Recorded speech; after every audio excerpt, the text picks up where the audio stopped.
சென்னையில் எங்களது நெல்லை நாடார் நெல்லை தூத்துக்குடி நாடார் மகமை பரிபாலன சங்கம் என்ற பெயரில் நாடார் சமுதாய சங்கம் 1954 ஆரம்பிக்கப்பட்டு சீரும் சிறப்புமாக நடந்து வருகின்றது. இந்த சங்கத்திற்கு கொட்டிவாக்கத்தில் 2 பள்ளிகள் நடைபெற்று வருகின்றது.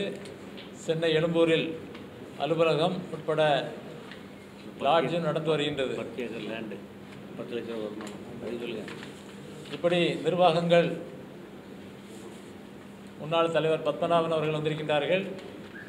அவர்கள் தலைமையில் நிர்வாகம் இயங்கும்போது சென்றம்பாக்கத்தில் 10 ஏக்கர் இடம் வாங்கி சிறப்பு செய்தார்கள். அனைத்தும் பொதுப்பணி தான். இந்த பொதுப்பணியில் சங்க உறுப்பினர்கள் அனைவரும் சுமார் 18,000 உறுப்பினர்கள் இருப்பார்கள்.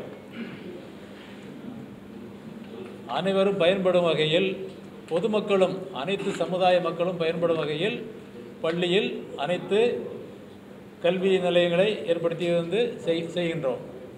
இந்த சூழ்நிலையில் கடந்த பொதுக்குழு 1/10/2023 அன்று நடைபெற்றது. இந்த பொதுக்குழுவில் திட்டமிட்டு பொதுக்குழு உறுப்பினர்களை பேச விடாமல் அவர்களை மடக்கி பொதுக்குழுவே நடக்காமல் செய்யப்பட்டது. அதாவது எப்பவும் பொதுக்குழு நடக்கணும்னா அந்த ஆண்டறிக்கை, அந்த வரவு செலவு கணக்குகள்லாம் முழுமையாக படிக்கப்படும். அந்த ஆண்டறிக்கை மேலே விவாதம் நடக்கும், கணக்குகள் மேலே விவாதம் நடக்கும். எந்த விவாதமும் நடைபெறவில்லை.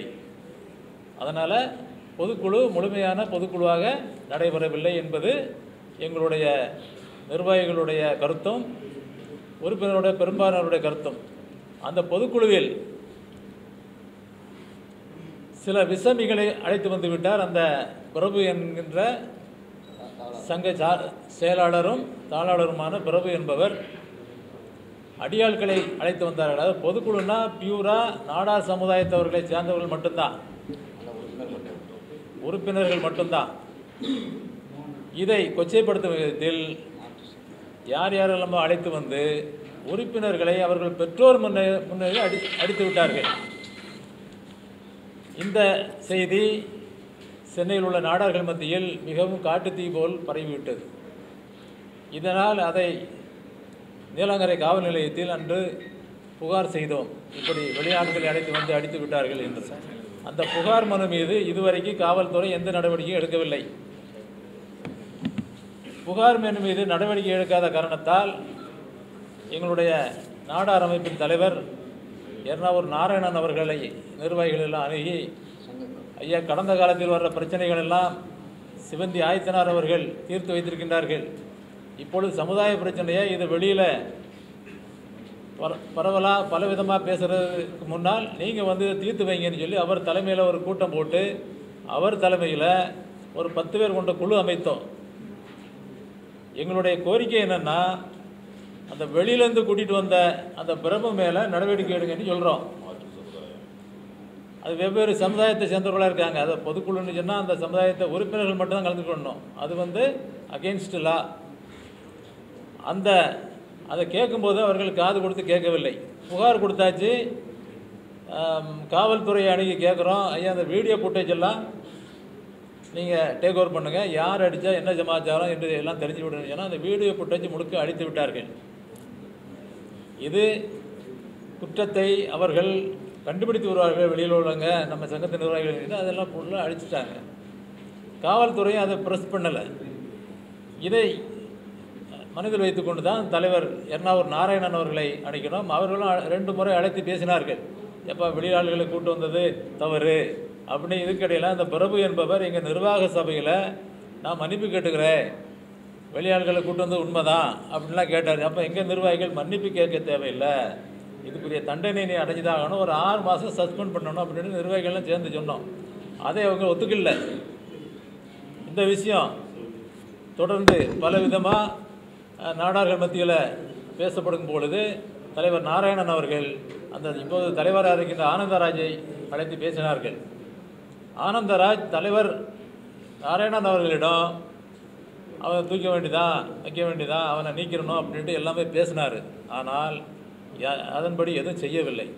மாறாக தலைவர் அவர்கள் மேலேயே கடந்த 5ஆம் தேதி காவல் நிலையத்தில் புகார் கொடுத்துள்ளார்கள். அதாவது ஒரு அமைதியை ஏற்படுத்தக்கூடிய ஒரு பொதுவான ஆள், சமுதாயத்தில் பெரியவர், அதே போல் அரசு நிர்வாகத்திலையும் பெரிய பதவியில் இருக்கிறாங்க. அவர்களை கொச்சைப்படுத்த வேண்டும் என்று திட்டமிட்டு நாராயணன் அவர்கள் தேர்தலில் தோற்றுவிட்டார். அவர் ஒரு நாளும் தேர்தலில் போட்டி போடல, நிர்வாகத்திலையும் கிடையாது. சங்கத்தின் எந்த நேரத்தில் பிரச்சனை வந்தாலும் அவர்கள் தீர்த்து வைப்பார்கள். இதை கடந்த 2019 விக்ரமராஜா அவர்களின் மீது சங்கத்தின் சார்பில் 13 கோடி ரூபாய் புகார் உள்ளது. இன்னும் நிலுவையில் தான் இருக்குது.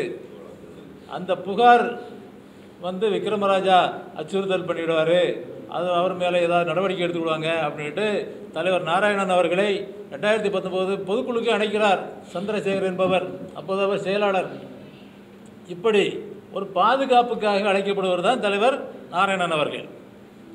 கௌரவமானவர், நாடார் சமுதாய மத்தியிலும் அனைத்து சமுதாய மத்தியிலும் நல்ல பெயர் உள்ளவர்கள். இவர் பெயரை திட்டமிட்டே கெடுக்க வேண்டும் என்று பாருங்கள், 900 கோடி சொத்தை ஆட்டை போடுவதற்காக நாராயணன் அவர்கள் உள்ள வராரு.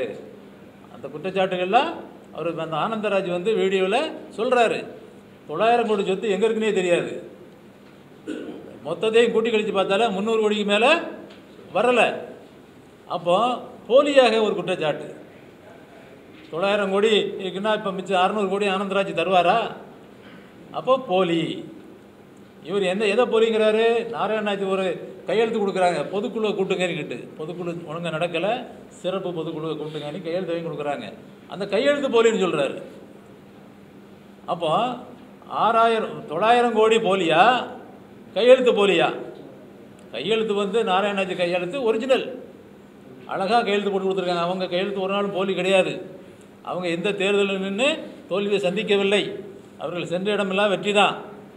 ஆனால் திட்டமிட்டு அவர் பெயரை அசிங்கப்படுத்த வேண்டும் என்பதற்காக 900 கோடி சொத்தை மடக்க பார்க்கின்றார் என்றும், அவர் தேர்தலில் தோற்றுவிட்டார் என்றும், மக்கள் மத்தியில் அவர் பிரபலம் இல்லாதவர் என்றும், ஒரு நாடார் சமுதாய தலைவர். இவர் எதுக்கு தலைவராக தேர்ந்தெடுக்கப்பட்டிருக்கிறார்? சமுதாயத்தை பாதுகாக்கிறதுக்கு. ஒரு சமுதாயத்தவரை இழிவாக பேசக்கூடிய அளவிற்கு இவர் இருக்காருன்னா இவர் தலைவர் பதவிக்கு லாயக்கில்லை. இவர் சமுதாயத்தை காக்கவில்லை. உண்மையிலே ஒரு தவறு நடந்தால் கூட அதை கவர் பண்ணி பேசுகிறவங்க தான் தலைவர். இதே ஆனந்தராஜ் அவர்கள் என் மீதும் முன்னாள் தலைவர் பத்மநாபன் மீதும் மாரித்தங்கன் மீதும் 500 கோடி ரூபாய் சொத்தை ஆட்டை போட பார்க்குறாங்கன்னு சொன்னார். போன நிர்வாகத்தில் கம்ப்ளைண்ட் காப்பியெல்லாம் பக்கத்தில் இருக்கிறது. கொடுத்துட்டு அவர் சரியாக நின்றாரா? அப்பவும் 500 கோடி, அப்பவும் அந்த மதிப்பு ஒரு 200 கோடி இருக்கும் 4 வருஷத்துக்கு முன்னாடி. பின்வாசலோடி மன்னிப்பு கேட்டுட்டு நான் தப்பு செஞ்சுட்டேன் மன்னிச்சுடுங்கன்னு சொல்லி அந்த கம்ப்ளைண்ட்டே வாபஸ் வாங்கிட்டார். அதுக்கு முன்னாடி போலீஸ் கமிஷனர் எங்கள் மேலே 3 விதத்தில் எப்பயார் ஒவ்வொரு பத்திரிகையில் எங்கள் போட்டா போட்டு A1 A2 A3 நீ போட்டு இவ்வளோ பெரிய விஷயத்தான சந்திக்கிறோம். இந்த ஆனந்தராஜாவோட ஒரு சீர்கெட்ட நிர்வாகத்தால். அப்பவும் போன தலைமை நிர்வாகம் தலைவர் பத்மநாபன் அவர்கள் தான். இவர் நினைத்திருந்தால் அந்த ஆனந்தராஜை தூக்கி போட்டுக்கலாம். அப்போ தலைமை பண்புங்கிறது ஒரு தலைமை திருப்பி வாபஸ் மன்னிப்பு கேட்டு வாங்கினது 500 கோடி ரூபாய் சொத்தை அவங்க ஏதோ அபகரிக்க முயற்சி செய்யலை, இது தவறான தகவல் கொடுத்தேன், இந்த கேஸை நான் வாபஸ் வாங்கிறேன்னு சொல்லி கமிஷனர் ஆஃபீஸில் போய் திருப்பி அவரே எழுதி கொடுத்து வாபஸ் வாங்கினது. அதே பாணியில் தான் இப்போ ஆனந்தராஜ் எப்படிப்பட்டவர்னா இப்படி தான் ஒரு கம்ப்ளைண்ட்டை கொடுக்கறது, பின்னாடி அதை வாபஸ் வாங்குறது, இப்படி பொய்யான கம்ப்ளைண்ட்டை, போலியான செய்தியை கமிஷனர் ஆஃபீஸில் இன்னைக்கும் கொடுத்துருக்குறாங்க, நடவடிக்கை எடுங்க அப்படின்னுக்கிட்டு. நான் என்ன சொல்கிறேன், அதாவது பொதுக்குழுவில் நடந்த போன அக்டோபர் மாதம் நடந்த அந்த பொதுக்குழுவில் நடந்த ஒரு தவறான அணுகுமுறைக்காக நாங்கள் காவல்துறையில் புகார் கொடுத்துருக்கோம். அந்த புகாரை விசாரித்து எஃப்ஐஆர் போட்டாலே இந்த செய்திகள் நடந்திருக்காது. நாங்கள் தலைவர் நாராயணாஜிக்கிட்ட வந்திருக்க மாட்டோம், கண்டன கூட்டம் போட்டிருக்க மாட்டோம். ஆக இதில் காவல்துறை உடனே செயல்பட்டு எங்களுக்கு எஃப்ஐஆர் நாங்கள் கொடுத்த அந்த சிஎஸ்ஆர் எங்களுக்கு கொடுத்துருக்குறீங்க அந்த புகார் மேலே எஃப்ஐஆர் போட்டு தரணும், போட்டு நடவடிக்கை எடுத்து தாங்க. இல்லை என்றால் எங்களை போராட்டம் பண்ணக்கூடிய அளவிற்கு கொண்டு செல்ல வேண்டாம். நாங்கள் காவல்துறையையும் இந்த அரசையும் முழுமையாக நம்புபவர்கள். இப்போ இந்த பத்திரிகையாளர் சந்திப்பு கூட்டத்தின் நோக்கமே தலைவர் எர்ணாவூர் நாராயணன் அவர்கள் அப்பழுக்கிட்ட ஒரு மனிதர், சமுதாயத்திற்காக, சமுதாய பாதுகாப்பிற்காக, சமுதாயம் எங்கே பாதிப்படைந்தாலும் உடனே ஓடோடி சென்று பார்ப்பவர். அவர் மேலே அநியாயமாக புகார் கொடுத்ததை வன்மையாக இந்த நாடா சமுதாய சங்கங்கள் கண்டிக்கின்றது. ஆனந்தராஜ் தனது செயலை மாற்றிக்கொள்ள வேண்டும். தலைமை பண்பு என்று ஒன்று இருக்கின்றது. தலைவர் கூடிய தலைமை பண்பை ஆனந்தராஜ் இழந்துவிட வேண்டாம். அவர் கொடுத்த புகாரை வாபஸ் பெற வேண்டும். அதாவது போலி கையெழுத்தினா கூட ஒரு பொதுக்குழு கூட்டணி கொடுக்குறாங்க. அவர் என்கிட்டே கேட்டார், என்ன பண்ணலாம் இதுன்னுக்கிட்டு. அதான் போலி கையெழுத்தினா அந்த ஃபார்மை ரிஜெக்ட் பண்ணிவிடுங்க அப்படின்னு சொன்னேன். அதுதான் நிர்வாகம். அவர் மேலே கம்ப்ளைண்ட் கொடுத்து கம்ப்ளைண்ட் போலி, அதாவது கம்ப்ளைண்ட் ஒரு விதமாக இருக்குது, அவர் மேலே கொடுத்த அந்த பத்திரிகை பேட்டி வேறு விதமாக இருக்குது. ஆக அந்த பத்திரிகை பேட்டி ஆனந்தராஜ் கொடுத்ததை இந்த கூட்டம் வன்மையாக கண்டிக்கின்றது. நாடா சமுதாயம் ஒரு கௌரவமான சமுதாயம். யாரும் எங்கேயும் திருடணும் கொள்ளையடிக்கணும் யாரும் எல்லாம் கடின உழைப்புக்கு சொந்தக்காரங்க. ஆமாம், இதை இந்த செய்தியாக்கி தலைவர் எர்ணாவூர் நாராயணன் அவர்கள் செய்த காரியம் எங்கள் சமுதாய ஒற்றுமைக்காக பாடுபட்டார்கள். 10 பேர் கமிட்டி இருக்குது.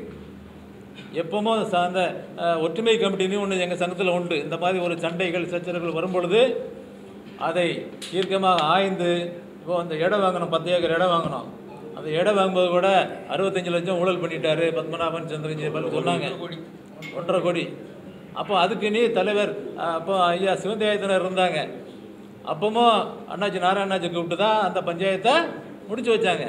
அப்போ இருந்த தலைவர் என்ன சொன்னார், நாங்கள் இதெல்லாம் அரசியல், நாங்கள் சும்மா சொல்லுவோம் அப்படின்னு சொல்லிட்டு போயிட்டார். ஆனால் பழி யாருக்கு? நிர்வாகிக்கு. அதே மாதிரி பழி சொல்கிற வேண்டாம். சமுதாய ஒற்றுமைக்காக தான் சங்கம் அமைக்கப்பட்டது. இந்த சங்கத்தின் பள்ளிகள் அனைத்து சமுதாய மக்களும் பயன்படக்கூடிய வகையில் நல்லபடியாக நடந்து கொண்டிருக்கின்றது. இதை கெடுக்க வேண்டாம். ஆமாம், ஒழுங்காக அந்த பிரபு மேலே நடவடிக்கை எடுங்க. இல்லைன்னு சொன்னால் அந்த பிரபு செய்த குற்றம் ஆனந்தராஜையும் சந்திரசேகர பாண்டியனையும் அது சேரும் என்று எங்களுக்கு சொல்வதற்கு ரொம்ப நேரம் ஆகாது. அதனால் இந்த கூட்டம் தலைவர் எர்ணாவூர் நாராயணன் அவர்கள் சங்கத்திற்காக நல்லது செய்ய வந்தார்கள். அதைத்தான் இன்னும் செய்து கொண்டிருக்கின்றார்கள். அவர் மேலே எந்த தவறும் இல்லை. அவர் மேலே பேசிய பேச்சை ஆனந்தராஜ் அவர்கள் வாபஸ் பெற வேண்டும்.